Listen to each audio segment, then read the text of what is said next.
weeks ago. This is the second time I've recorded this video because I forgot a very intrinsic part of it last time. So I'm going to try again.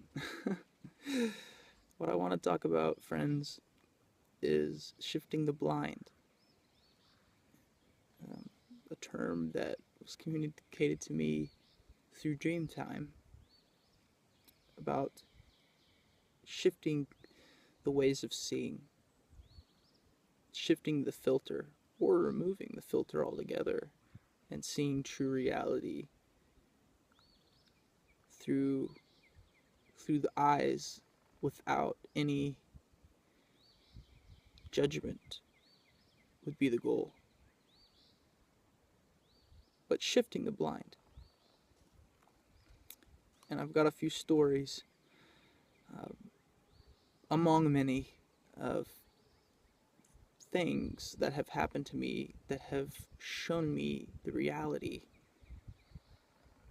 and truth and nature of prayer, and how prayer, even if that prayer is feeling fear, how those things can literally alter and shift the blinds of our reality. So the first story I have for you is the snake in the footpath. So I'll rewind my life a year, or maybe a year or two. I've kind of lost track of time. But I was out in the jungles of Missouri, and we had felt inspired during this nature walk. We were walking very quietly through nature, and we all felt inspired amidst silence to all take our shoes off, remove our moccasins and shoes, and set them aside and feel nature with our feet like it was intended. And so we were walking along and praying throughout the day, fasting. And as we got up to go, we were all struck with this feeling of like exuberant happiness and just divine energy. And we all just took off running as fast as we could run.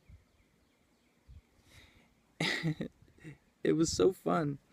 It was one of the funnest, most exuberant things at that point in my life. And I was sprinting as fast as I could possibly run, faster perhaps than I've ever run, and jumping through vines and hoops and over trees and over off logs and over rivers and all of this.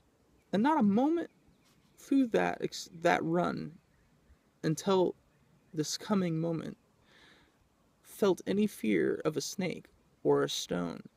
And I never felt a stone or seen a snake. We were running through all kinds of brush and grasses and everything. We never even thought of it.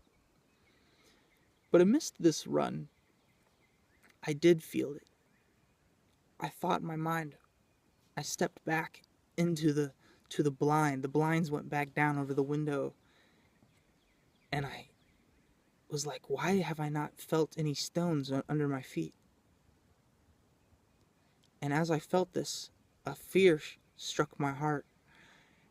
And in that moment, exact moment, my foot went right on a sharp rock, and I had stumbled and fell and came to a slow and then a stop. And then maybe even splashed a bit of water all over me. It seemed awful odd to me in that moment, but I hadn't fully understood it then. That I was able to run through this forest and not feel one thorn or stone, And I was beginning to understand it, but it was like Creator giving me a taste in that moment of my life of synchronicity and manifestation and prayer and freedom and love and alignment with that love, and what kind of magic can occur through it.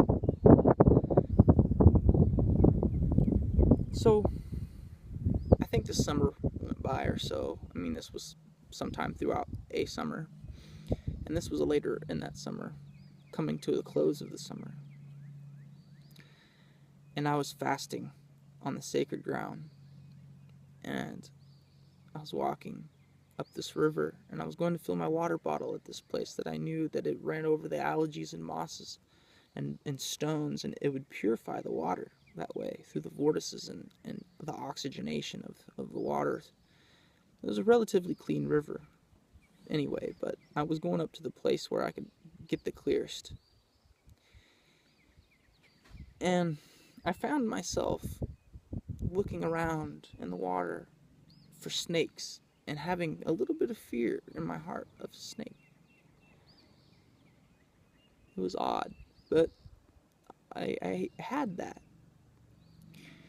And a few moments go by, minutes, and I look up as the rustling of this tree caught my attention, and this dragon, this snake, this big snake, came out of the river, or into the river from the tree.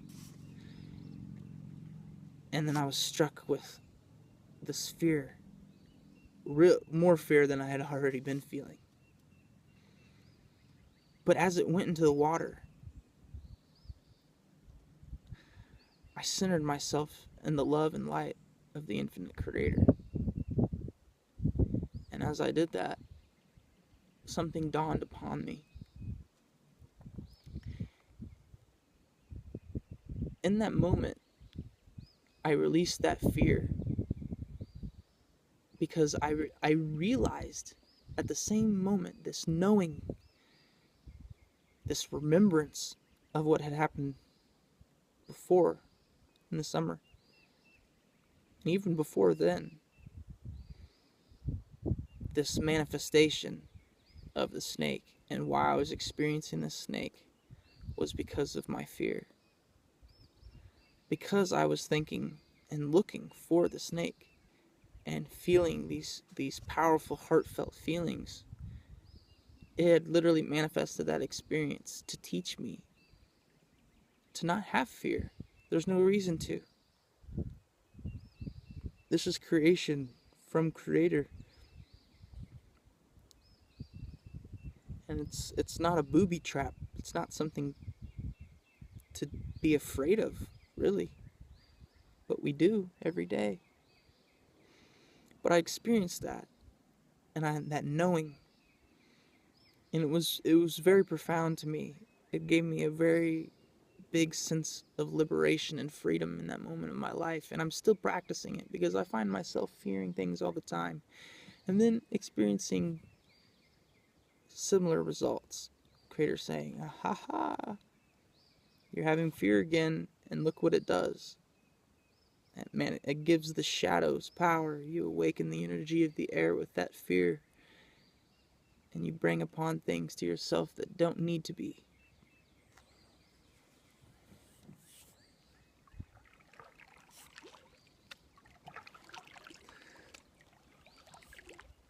So that's the snake in the footpath. Later on in my life, this was maybe a year, I don't know, I had found myself in the city again, not in nature. And I had this profound vision that I would love to share. I feel inspired to share all of this and have for a long time, but I haven't really known